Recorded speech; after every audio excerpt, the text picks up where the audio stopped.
Hay cosas que no deberías hacer en Nochebuena. Invocar demonios es una de ellas. Yo lo aprendí de la peor manera posible. Mi nombre es Alex y lo que voy a contarles sucedió hace exactamente 3 años, durante la Navidad del 2021. Yo tenía 19 años y estaba pasando las fiestas en la casa de campo de mi abuela en Vermont. Era una de esas casas antiguas de madera, construida en 1920, con ese olor particular a leña y naftalina que tienen las casas viejas. Ese año, mis padres decidieron irse de crucero, así que quedamos solo mi abuela, mi prima Sofía y yo. Mi abuela se dormía temprano, así que después de la cena del 24 de diciembre, Sofía y yo nos quedamos solos en la sala. Hacía un frío terrible afuera, y la nieve caía tan fuerte que cubría las ventanas como una cortina blanca. Sofía sacó una caja polvorienta del armario del sótano. Dentro había una tabla Ouija, antigua de madera oscura, con letras talladas a mano. Me dijo que la había encontrado esa tarde y que sería divertido probarla en Nochebuena. Yo debía haber dicho que no. Eran las 11:30 de la noche. Apagamos todas las luces, excepto 2 velas que pusimos en la mesa de centro. La casa crujía con el viento, y de vez en cuando se escuchaba el golpeteo de las ramas contra las ventanas. Sofía colocó la tabla entre nosotros y pusimos de nuestros dedos sobre el planchete. Al principio no pasó nada. Hicimos las preguntas típicas. ¿Hay alguien aquí? ¿Quieres comunicarte? Silencio absoluto. Yo ya estaba a punto de reírme y decir que era una pérdida de tiempo, cuando el planchete se movió. Despacio, muy despacio, hacia el sí. Sofía me miró con los ojos muy abiertos. Yo le pregunté si lo estaba moviendo ella. Me juró que no. Sentí un escalofrío recorrerme la espalda, pero continuamos. ¿Cómo te llamas?, preguntó Sofía con voz temblorosa. El planchete empezó a moverse más rápido ahora. Legión. Legión, como en la Biblia, como los demonios que poseyeron al hombre de los sepulcros. Yo conocí esa historia, porque mi abuela era muy religiosa. Algo en mi estómago se retorció. Deberíamos de parar, le dije a Sofía. Ella negó con la cabeza. Solo una pregunta más, me rogó. ¿Qué quieres?, preguntó. El planchete se movió frenéticamente. Salir. Y entonces sucedió algo que no puedo explicar. Las 2 velas se apagaron al mismo tiempo. No hubo viento, no hubo corriente de aire. Simplemente se apagaron, como si alguien hubiera soplado sobre ellas. La oscuridad nos tragó completamente. Sofía encendió la linterna de su teléfono. Estábamos temblando. Yo le dije que teníamos que decir adiós, que hay que cerrar siempre la sesión. Pusimos 2 dedos de nuevo sobre el planchete y lo movimos hacia el adiós. Pero algo estaba mal. El aire de la sala se había vuelto denso, pesado, como si costara respirar. Y hacía frío, mucho más frío que antes. Podía ver mi propio aliento condensándose en el aire. Entonces escuchamos los pasos.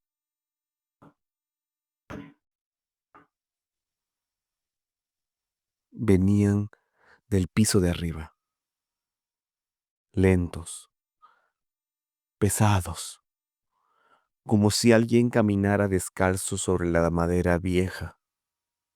Pensé en mi abuela, pero ella dormía en la planta baja, al otro lado de la casa. Además, estos pasos sonaban diferentes, deliberados, como si quien caminaba quisiera que los escucháramos. Los pasos bajaron las escaleras, uno por uno. Sofía agarró mi brazo con tanta fuerza que me dejó marcas. Nos quedamos congelados, mirando hacia el pasillo oscuro desde donde venía el sonido. Los pasos se detuvieron al final de las escaleras. En el umbral del pasillo, justo donde la luz del teléfono de Sofía no alcanzaba a llegar. Y entonces lo vimos. No era una figura completa, era una sombra, pero no una sombra normal.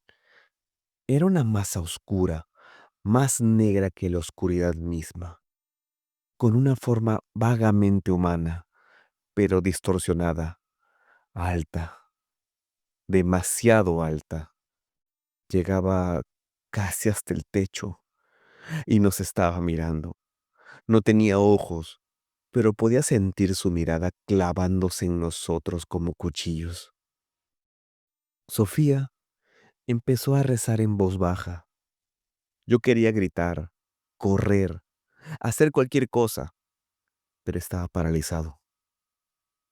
Esa cosa dio un paso hacia nosotros, y y otro más.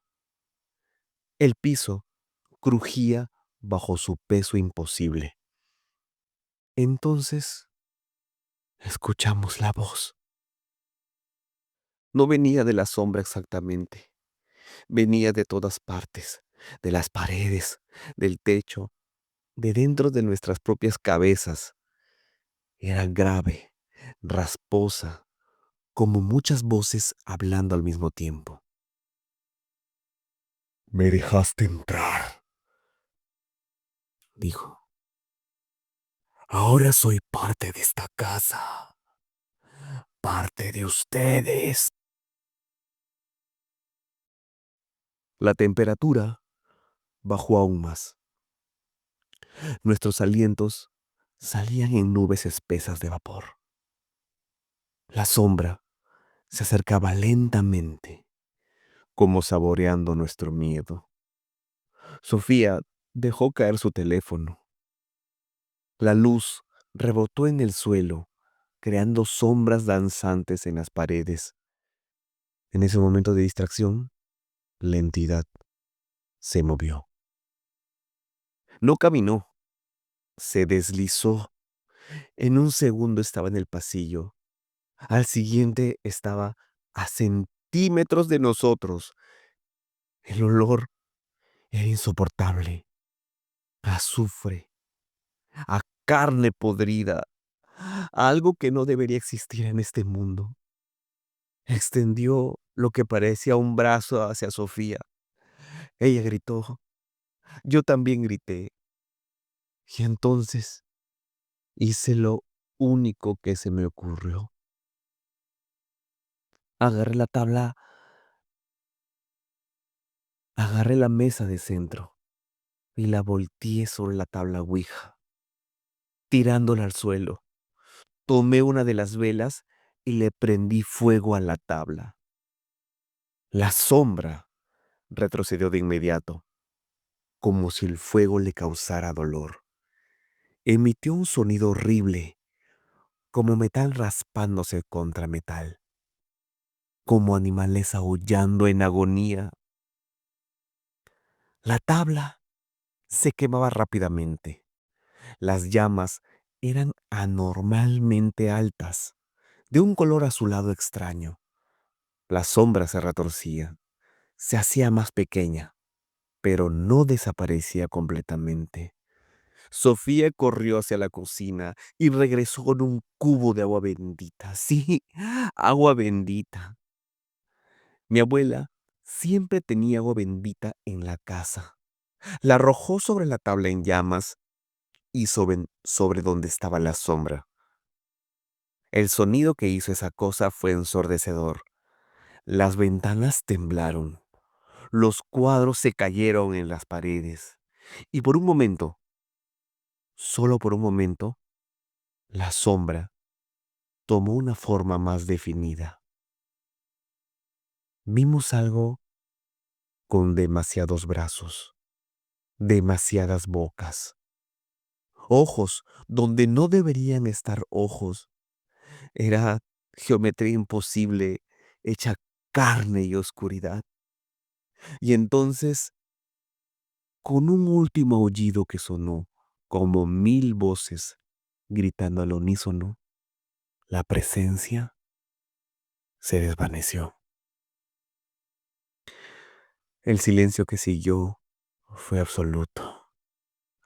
Las luces de la casa volvieron a encenderse, solas. La temperatura comenzó a normalizarse, pero algo había cambiado. Podíamos sentirlo. El aire todavía se sentía contaminado, sucio. Mi abuela bajó corriendo, despertada por los gritos y el ruido. Cuando le contamos lo que había pasado, no se sorprendió tanto como esperábamos. Nos dijo que esa casa siempre había tenido algo raro, que había habitaciones donde las cosas se movían solas, rincones que siempre estaban fríos sin razón aparente. Nos explicó que al usar la Ouija en Nochebuena era especialmente peligroso. Es una noche donde el velo entre los mundos es más delgado, me dijo. Es una noche sagrada, pero también una noche vulnerable. Pasamos el resto de la noche rezando. Mi abuela bendijo cada habitación de la casa con agua bendita y sal. Colocó crucifijos en todas las puertas. A la mañana siguiente, con la luz del día, todo parecía normal. La nieve había dejado de caer. El cielo estaba despejado. Era Navidad. Pero yo sabía que algo había cambiado. Cuando pasaba por el pasillo, donde habíamos visto la sombra, sentía escalofríos. Cuando miraba hacia las escaleras, a veces creía ver movimiento en las esquinas de mi visión. Sofía y yo nunca volvimos a hablar de esa noche en detalle. Era como si un acuerdo silencioso existiera entre nosotras. Algunas cosas es mejor no recordarlas demasiado. Esa fue la última Navidad que pasé en esa casa. Mi abuela murió 2 años después y la casa se vendió a una familia joven con 2 niños. A veces me pregunto si ellos habrán sentido algo, si habrán escuchado pasos en la noche, si habrán visto sombras donde no debería verlas. Porque verán, aquí está la parte que no les he contado, la parte que me mantiene despierto algunas noches. Cuando quemamos la tabla Ouija, la movimos hacia el adiós. Cerramos la sesión correctamente. Pero justo antes de que la sombra desapareciera completamente, el planchete, que había sobrevivido al fuego sin un rasguño, se movió una última vez, sin que nadie lo tocara. Se movió hacia el no. No se fue. Nunca se fue realmente. Solo se escondió, esperando, quizás, esperando otra noche especial, otro momento de debilidad, otra puerta que se abra. Así que les dejo con esto. Si alguna vez sienten la tentación de jugar con una ouija, especialmente en fechas importantes, en noches especiales, piénsenlo 2 veces, porque algunas puertas, una vez abiertas, nunca se cierran del todo. Y si alguna vez han tenido una experiencia paranormal, especialmente con ouijas o en fechas como Navidad, déjenlo en los comentarios.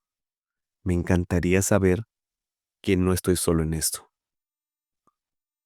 porque a veces, en las noches de diciembre, cuando la nieve cae o todo está en silencio, todavía puedo escuchar pasos lentos, pesados, acercándose.